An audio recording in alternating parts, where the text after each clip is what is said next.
Hello and welcome to a new series of the DocArena Podcast in association with Film Ireland. My name's Ross Whitaker, and every fortnight or so I will dig deeply into the motivations of documentary filmmakers, how they find and tell their stories, and the strategies they employ to fund, craft and distribute their work. In this episode, I speak to Felicity Morris and Bernadette Higgins, co-producers and directors of the new Netflix series American Nightmare. Over 3 episodes, they tell the story of Aaron Quinn and his partner Denise Huskins, and the nightmare they endure when Denise is kidnapped from their bed by intruders in the middle of the night. Their nightmare is compounded when law enforcement don't believe Aaron's story, and then when Denise shows up 2 days later, the police vilify her for wasting police time. And that's just episode 1. It's a skillfully made series that builds up to a powerful 3rd episode that will leave you raging. Felicity and Bernie previously made one of the most viewed documentaries probably of all time in The Tinder Swindler, and this is another audience hit, having been watched over 20 million times in its first week on Netflix. They join me to discuss the making of the series. Thanks for joining me, Bernie and Felicity. It's really great to have you on the podcast again. We talked to you last time around The Tinder Swindler, and it feels like it's a good place to kind of pick up from, because obviously that was a massive success, and not just in terms of how many people saw it, which was a huge number, but also it's great to see getting the BAFTA and all those kinds of things. So, critically acclaimed as well as being watched by many people. How was that in terms of then figuring out what to do next? Because when you have a success like that, presumably opportunities arise and people are probably asking you more than usual. So what are you going to do next? I think that, the Tinder Swindler, obviously that story was really rooted in the victim's experience. And for us, it was unexpected, actually, that the show would have the response that it did, given, it wasn't really about the villain. It was about the women's experience in the story. And I think that, that for Bernie and I, the question that we always ask ourselves when we make these films, when we make these series and commit all of the time that we do to them, they take sort of 18 months from start to finish. And, we really live and breathe the entirety of the production. We sort of don't talk about much else during the time that we're making these shows. And so we always say, why tell this story? And, after the Tinder Swindler, there were other projects that came our way. And actually this one, the story of Denise and Aaron, was one that Raw, the production company that we made the Tinder Swindler with, had been working on Access for nearly 2 years. And finally it came off, and then Raw approached Bernie and I to make the series. And I think that, with that story, it was very clear that while it's, a shocking, twisty, turny, unbelievable story, you peel back the layers and there's obviously these huge themes that you can delve into. So it was for those reasons, and certainly, after our first call with Denise and Aaron, and how compelling they would be as storytellers, that Bernie and I, said to each other, this is amazing, and we should make this one. Bernie, had you been aware when you were working on the Tinder Swindler or other projects with Raw that this was a project that they were trying to develop in the background, or does that happen quite separately? I mean, you hear conversations in the kitchen, but until something gets green lit, really, unless you're part of the development team that's on it, then you don't necessarily get to hear a lot about it, because there's so many stories being developed at any one time, and only a certain percentage that actually get across the line. So you don't like to get too invested or too excited about a story until it's really been greenlit and you can really start to let your imagination run with it. But yeah, we'd heard whispers of it, but it wasn't until that it was given the go-ahead that we really started digging into it. And then in terms of the handover, so if the development team is doing all of that work and building up all that trust, it's kind of an interesting point there, and when they hand over to you guys as the team to then make it, because you presumably then have to build that trust in that relationship that you're going to have with them. Absolutely. Yeah, and that was one of the key things that, Fliss and I had to do right at the beginning was, well, we have to talk to Denise and Aaron. You have to have the right chemistry with the people that you're going to be working with as well, because it is a very, very intimate and intense relationship. And we're asking these people to bare their souls, firstly to us, and then trusting us to bare their souls to a global platform on Netflix. And they have to trust that we're going to do that in a way that is mindful of the sensitivities to them, of their own vulnerabilities, of protecting their mental health, of making sure that they get to say all of the things that they want to say. And, Fliss and I often, we talk about how we're the guide rails for these contributors and for these people who want their story to be heard. And it's very much for us to just, help them tell their story in a way that's going to connect with the audience. But yeah, the chemistry has to be there. There has to be absolute trust. So that is key. But we were really lucky in that the exec on this, Rebecca North, was the same exec who had actually developed the story from the start. So there was a kind of seamless, there was continuity for Denise and Aaron, which was really important. In terms of you guys working together, because I feel like in documentary, it is great if you can work closely with someone else, especially if you're going to be so invested in something for such a long period of time. Did how you work together change? I know, because I feel like your credits changed a little bit between the two projects. Did how you work together change, Felicity, across the two projects? I don't know that it did change particularly. The Tinder Swindler was such a partnership between Bernie and I. And, in the way that, there wasn't really a separation. Often there can be on projects between a director and a producer. But, that was really, really a partnership. And so on American Nightmare, I think Bernie and I had realised that, we work best together as a team, both producing and directing, which is why we've got this producer and director credit on American Nightmare. So, we were both involved in all of the, research conversations with all of the contributors, which is the thing that, sometimes falls to the producer on a show. And then, obviously kind of coming up with and brainstorming and thinking about, how to visualize the story, how this series should look. Bernie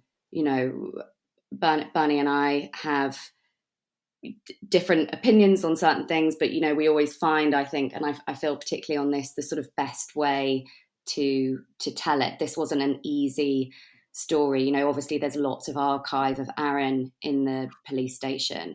There's other news archive and things, but, with Denise's story, when she is held in the cabin for 48 hours, there's no archive of that. There are no pictures for us to rely on. And so, those conversations, which, spanned across months, we had a brilliant cinematographer on this, Stefano Ferrari, and I think the three of us working together was felt like a bit of a dream team. And we were all, we all have similar sensibilities. None of us were kind of trying to throw all the bells and whistles at this for the sake of it, or try snazzy things just so that we can, I guess, have the opportunity to kind of film things that are, more exciting for the sake of learning the craft. Everything we felt had to have a purpose and had to sort of earn its place on screen. So no, I mean, we love working together and, want to keep doing it. And actually Bernie and I are setting up our own production company at the moment, Ladywell Films. So long may the partnership continue. Well, that's great. Congratulations. I mean, when you then, Bernie, came to the story, like, it is actually an incredible story, isn't it? I mean, so, obviously the team are developing it and so on. Then you come, and I think I understand there's a book that they wrote. Was that already in existence at this stage? Yeah, and that was actually, the first bit of research that we did was to read that book. Denise and Aaron wrote it.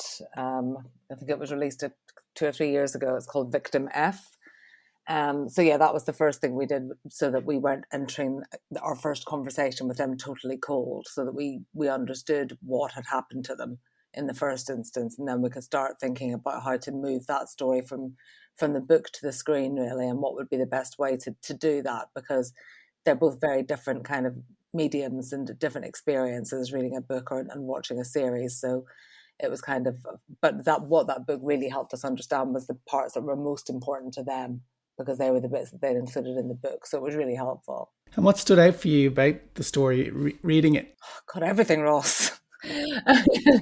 Every single part of this story is incredible. From the home invasion, guys turning up in wetsuits in the middle of the night. I mean, it really plays into, your worst fear as a human, and that's kind of where the title came from, obviously, The Nightmare, because the entire story was just a series of what you've heard people say are their worst nightmares.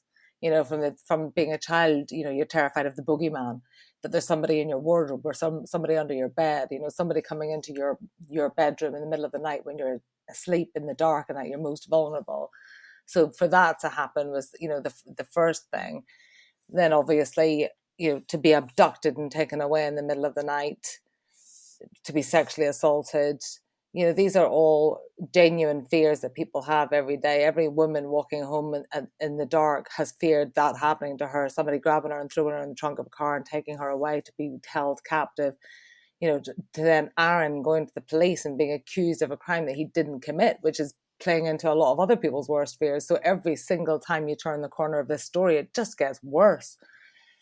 So that really was the elements that were shocking about it. And then, of course, the biggest villains in the story, really, if you kind of, we don't really want to focus on Matthew Muller. He's very much a footnote in this story as far as we're concerned. But, to think that we live within these systems and institutions that we, some of us are able to kind of believe or kind of naively hope are there to protect and to serve us, are actually there to vilify us and to make their life easier by just going for the path of least resistance at all times. So at every kind of point where we should feel safe, the rug is taken away from under us in this story. And so therefore, to be able to tell a story like that, to be able to open up people's eyes to how the systems work, and everybody is vulnerable to it. And, that's what Denise and Aaron are very conscious of. And, something they really wanted to come across in this series is that if this could happen to them, it could happen to anyone. People like to think that they've got some level of control in a chaotic world, or that if they live this like safe, middle class, modest, white life, they're fine. They don't really have anything to fear. And actually what Denise and Aaron really help everyone realize is that we all need to be doing checks and balances when it comes to these systems. We all need to be realizing that, we need to get a lawyer, that we shouldn't necessarily just trust people because they're in law enforcement. You'd like to think that you can, and we're certainly not anti-police or anti any of these systems, but we all just need to be just aware of the fact that they are not perfect and that they need to be held to account. So I don't know if that answers your question, but there were many, many, many very attractive and shocking elements of this story, which is exactly why, to speak to Felicity's answer earlier, the why are we telling this story? There was at least 6 good reasons to tell this story. Yeah, and it's interesting. I mean, even apart from the police, and as you say, Matthew Muller almost is a footnote to the story. I mean, the media side of it is shocking as well, and how the party line just gets trotted out, and no one even thinks to question it. It's just incredible. But we can go there in a minute. But Felicity, in terms of then, you've got 3 parts. You've got these characters, obviously Aaron and Denise are the protagonists in that respect. How do you decide how you're going to tell it and where you're going to reveal things and so on? Because you have twists and turns, but of course you have to handle those and you have to decide how you're going to use them and so on. So when you're thinking about that, how you're going to approach the story, what were the kind of conversations you were having and what decisions did you come to? I think, always with retrospective stories like this, we have a luxury as filmmakers, because we can sit and speak to all of the contributors, and, you cast your net wider. So you always speak to more people than end up being in the film. And so therefore you can do this incredible information gathering exercise. Denise and Aaron gave up hours and hours and hours of their time speaking to Bernie and I on Zoom. As did their families. So that allows us to kind of have, what really are the raw materials that are going to make it into the film. And then we can kind of carefully think about how we're going to tell this story. And I think, the big thing that we wanted was for the audience to never be ahead of what was happening at the time. So you might notice that the contributors, the interviewees, speak in present tense. It's as though these things are happening to them in that moment, so that the audience can very much be in their shoes, in their perspective, kind of living and breathing the story as they did. But it also allows for the audiences to be finding out information as people did at the time, and therefore be drawing conclusions. And what we hoped is that people might draw the similar conclusions to how people did at the time, and then therefore sort of challenge the way that they're thinking. We really wanted people to have kind of an active viewing throughout this, be constantly questioning, what's going on here? Is this detective wrong? Should we be thinking that the boyfriend's behind this, because the boyfriend always is behind these things? And so we wanted to kind of play on these true crime tropes that we see in true crime documentaries all the time, so that then when the big twists do happen, that they kind of land in a heavier and more impactful way. Nothing in life sort of happens in a straight line. And so we really wanted the audience to kind of go on this up and down journey, to both be thinking about how they would think about this story if it was unfolding at the time and they were just watching, but also to be very much grounded in the experiences of Denise, Aaron, their families, the people who are kind of going through this. And it feels like, having seen some of the response, you tend to have a check on Twitter, look at, hashtag American Nightmare, and, people do sort of tweet as they're watching, oh my goodness, I can't believe that. What? I can't believe that. And, that's what we wanted, for people to be feeling at home. Is just, first of all, intrigue, suspicion, shock, surprise, horror, and then just outrage when, you come to realize how wrong the police got it. And, particularly with Denise, she tells her story, obviously, for that first sort of 20 minutes of episode 2. And that's exactly how she told the story to the police. So to have the audience kind of sit there and listen to her, as the detectives will have done, and then see that these cops came to the conclusion that she was lying even after, she'd gone through that story again and again and again in, the incredible detail that she did. We really just wanted for this to kind of land and sit heavy with people. Yeah, but despite her testimony, the police are calling her a liar. And as a viewer, it's possible that you might go like, well, why are the police so sure?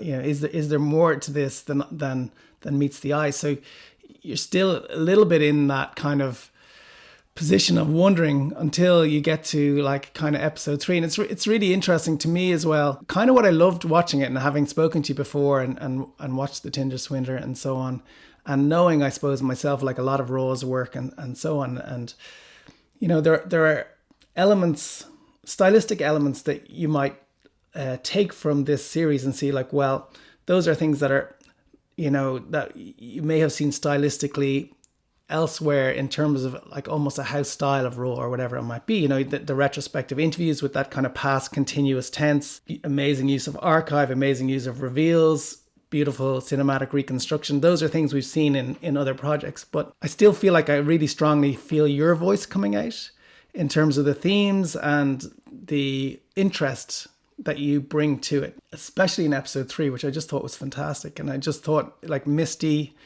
and getting that kind of female perspective on this story is just so powerful. That's how I felt watching it. So I'm kind of interested in your reaction to that in terms of when you're directing it and bringing it to life, to make sure that your voice is in there and that you're ensuring, I suppose, that people are getting this story from the perspective that you want them to get it from. Yeah, I think a big part of that is the fact that we are female filmmakers and we understand the nuances of the female experience more than male directors with the best will in the world.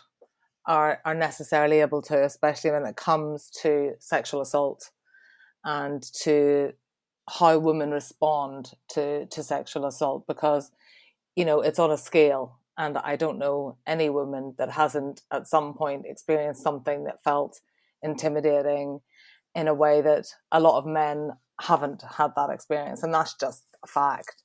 So it's giving the woman the platform to talk about that, you know, and we see it with Misty and, you know, what happened with her friend, and therefore her motivation to join law enforcement and to give women this safe space to come to. We see it with Tracy, you know, when her experience is dismissed by the cops, and, you know, she's asked, you know, maybe is there a chance that you might just be having a nightmare? You know, just to have your own experience diminished and dismissed in a way that a lot of women can feel like, oh, well, maybe I am making a bit too deal of this. You know, women have had that experience when they've expressed something that a guy has done or said to them, and, you know, the response might have been, oh, he was only joking, and, oh, you're being oversensitive, oh, and it's not that big a deal, and he's not like that, he's a really nice guy. So we're often, you know, told to, like, just dismiss that sixth sense that you have that this isn't a good guy, actually, and that was creepy, and that was an invasion of your boundaries and your privacy and everything else. And then obviously, you know, Denise talks about it. You know, it's heartbreaking that this is, you know, the third time this had happened to Denise. And every time she felt, okay, well, if I'd done it a bit differently, then this would, you know, it's my fault. I didn't do enough to sort this out. So then by the end, when this is happening to her, she's like, you know, what has to happen?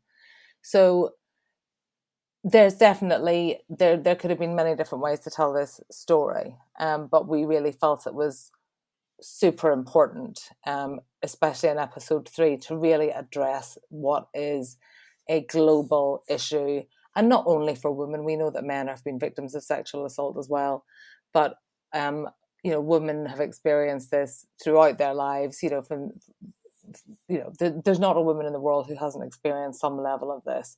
So we really wanted to just give a platform to that, and to hopefully educate viewers at home and the fact that this is an extraordinary story. Obviously, this is an nth degree situation that happened to Denise, but variations of this invasion of boundaries and dismissal of pain has been happening to women since the beginning of time, and enough is enough.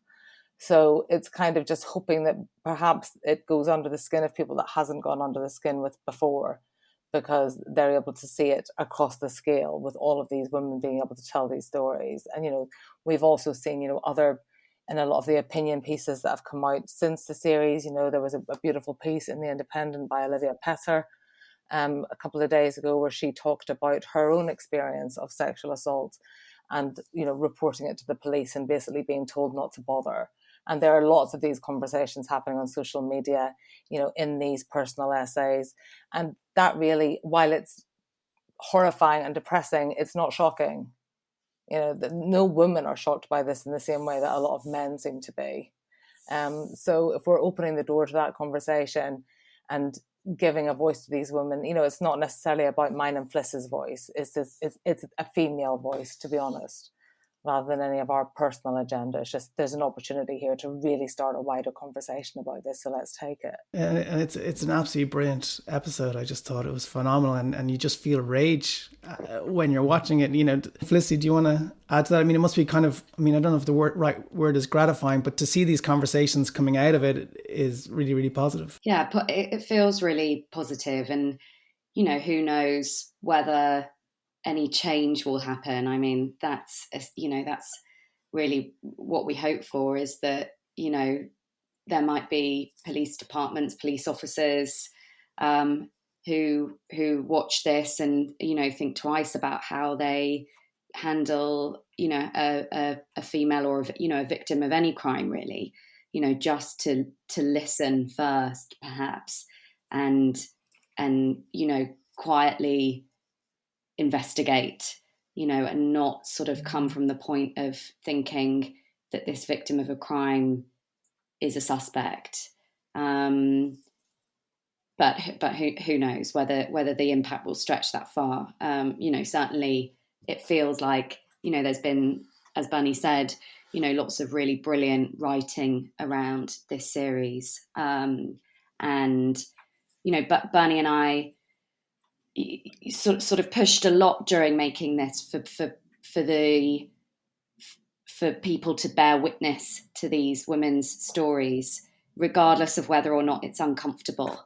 There was a lot of conversation, in the edit about, is this too much for audiences? And, we would constantly say, no, this should be uncomfortable. People should be listening to this. This is a woman who wants to tell her story. She wants to tell every detail of what happened to her. And obviously, there's a real fine balance in the filmmaking, in not sort of using it as an exploitative crutch, especially, obviously Denise's ordeal in the cabin. But, there was, you look at shows like Game of Thrones, and I don't know how many countless rape scenes in that series.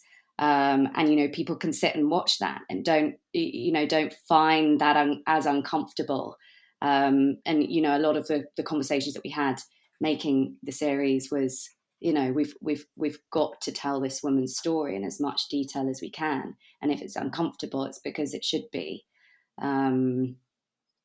But yeah, no, the sort of the pieces that we've read in online and in newspapers have been made us feel proud of that the show is getting the response that we really, really hoped that it would. You mentioned the edit there and the conversations you have in it, and you're working for a company that has an incredible track record in telling stories so well, and some really talented exec producers that have been there and done it. How does that help, and how does it complicate matters when you're trying to tell the story in the way you want to do it? How do you find that in that sort of edit point where you're looking at things like the twists and the turns and what audiences are comfortable with and so on? It helps enormously. I mean, we are very lucky in that, we've both spent a number of years at Raw, which is like the best possible, documentary university, I suppose, is the way that you could describe it for people who are coming up through the ranks there. We're working with really inspiring filmmakers,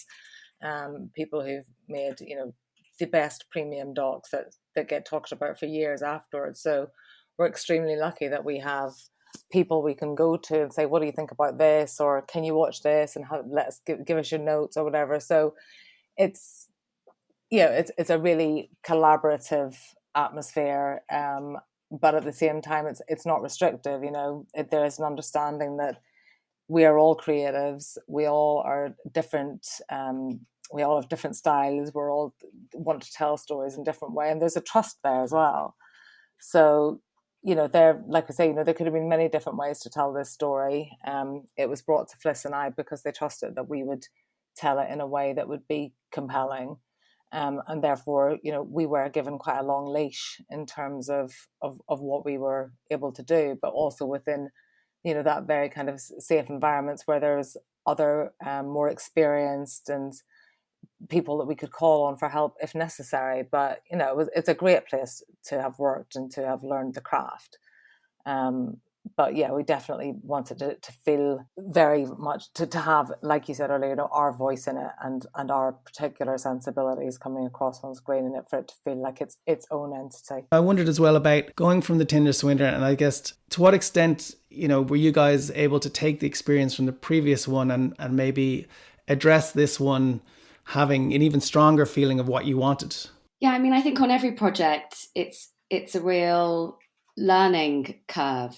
And, Don't Fuck With Cats, I worked with, an amazing director who was also just so collaborative and brought me into every creative conversation.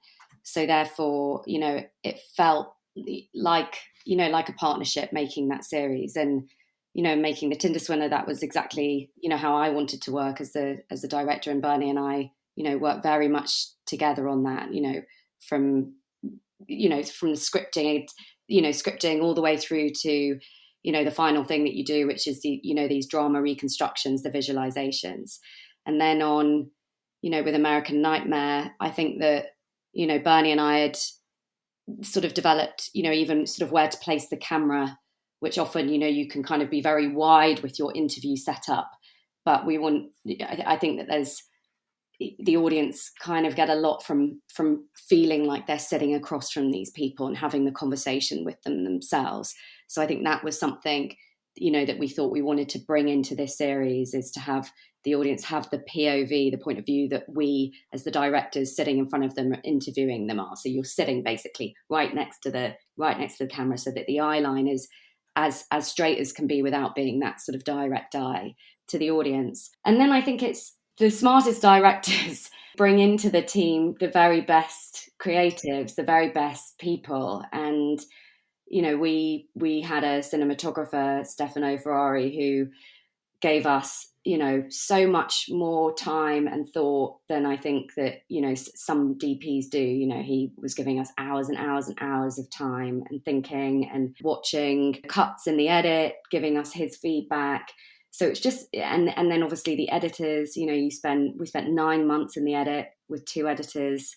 They too live and breathe the experience and are kind of imparting their wisdom and their ideas into kind of, when we go and film other things throughout the course of the edit. So, really, I think the biggest thing I've learned is to kind of let people in to the sort of directing, you being the sort of top decision maker, as it were, bring these people in and use their brilliant ideas, because, everybody brings something to these projects, whether it be the execs from above, whether it be Netflix's feedback, or, whether it be your assistant producer or your researcher who also is sort of watching things but from a slightly different level, or maybe across the archive in a way that you're not. So I think, what I learned from Mark Lewis, the director on Cats, Don't Fuck with Cats, is just collaborate and have a great time, even though it's a heavy story, have a great time making it. We're really lucky to do this job. And to travel in the way that we do. For everyone on that team, the experience should just feel really rewarding, and people should feel seen, because everybody cares about it as much as we do. So then in terms of, like, you mentioned the 2 edits, are you guys working to a deadline when you're doing a project like this with Netflix? Is there kind of, we need to have this done by a particular time and we need to have these 2 edits running and so on? And what's that like? It's a scheduling nightmare, Ross. Yeah, that's why I asked. You'll often see people looking at a huge Excel spreadsheet while tearing their hair out and crying. No, it's generally, we have to deliver a certain amount of cuts to, I think for Netflix, it's 5 cuts of each episode. So, rough cut 1, rough cut 2, fine cut 1, 5 cut. So it's kind of, and there's dates where those have to be delivered. And you can't really miss those dates, because these commissioners at Netflix are so busy that their PAs they block out, Wednesday morning in a month's time to watch American Nightmare episode 1, rough cut 2. So you got to deliver it. And that can be, we've definitely been leaving the edit at 4 a.m. on a number of occasions, because it had to go, it had to be uploaded in time for them to have, their 9:30 viewing. So yeah, that's how it works. But like Fliss said, everybody is so invested and so committed to it, and everybody wants to make sure that their own notes get done, because what happens is we're working on these episodes, and Fliss will have a set of notes, I'll have a set of notes, then the editor 1 will have a set of notes, and editor 2 might have also looked and have a set of notes, because we kind of divide them by episode a little bit, and then Fliss and I just crisscross constantly between them. So getting through all of those notes and getting them in front of Netflix, and then they come back with their own notes, and then so you're just constantly working through notes, and sometimes it can feel a little bit like I actually can't think of anything new, because I'm just constantly answering notes, and I'm not even sure if I even still stand by that note I put in 3 weeks ago. I think I might have completely changed my mind, but now everybody's commented on that note. So it's fun, but you kind of need that pressure, because otherwise you could, it can be paralysis by analysis. So we can just sometimes say, what, let's just put it in. We're 3-2 at a vote in the edit right now. We're not sure what way to go. Let's throw it to Netflix and they can have the deciding vote about what should happen here. So it's really helpful, and everybody has, brilliant ideas. And then, it just comes down to, okay, what are we going to go with in the end? But yeah, there's definite deadlines, and thank God for that, because otherwise we'd probably still be doing episode 1 today. Looking to the future, you mentioned that you've started your own production company together. I mean, that's exciting. Is there a particular kind of focus that you want to bring to it, to your collaboration now into the future? I think always it's just about, the strength of a story. what we were talking about at the start of our conversation, which is, you know, why tell it? I think that there has to be that at the heart of it. But that's not to say that, you know, we only want to be telling these sort of really important crime stories. You know, I think we both love to work on something that's funny and fun. You know, the Tinder Swindler had elements of that, which, you know, was really brilliant. The fact that we could have a bit of fun with it. Yeah, I mean, obviously Bernie and I are both female filmmakers and our perspective is female, but I don't think that has to be limiting in the stories that we're telling. You know, we very much obviously want to keep telling these stories that have women, you know, these amazing women at the heart of it. But also, I think we want to sort of be able to branch out and have a really, you know, diverse slate of stories that are coming through Ladywell Films. But no, it's just about finding these kind of we call them like holy shit stories, and you know, hopefully for us as filmmakers to take I feel like American Nightmare, we learned so much, and I think that, you know, to keep making things and to hopefully keep making good things that people watch and that, you know, people respond to, and that strike people's attention for whatever reason. I think that's, you know, that's high quality, you know, that's sort of what we're about and what we want to keep on doing. Well, I'm sure after seeing this, a lot of people will want to see what you're going to do next. I mean, it's a brilliant series. Congratulations. Thanks again for talking to me again, and wish you all the best with the next step. Thank you very much. Thanks, Ross. Thanks so much. Thanks again to Felicity and Bernie for taking part in the podcast. American Nightmare is now available to watch on Netflix worldwide. Thanks to Stephen Galvin and to Film Ireland for supporting the podcast, and thanks to film composer Michael Fleming for providing the music. You can find more of that at michaelflemingmusic.com. You'll find me on various platforms as Ross Whitaker TV, and thanks to you for listening.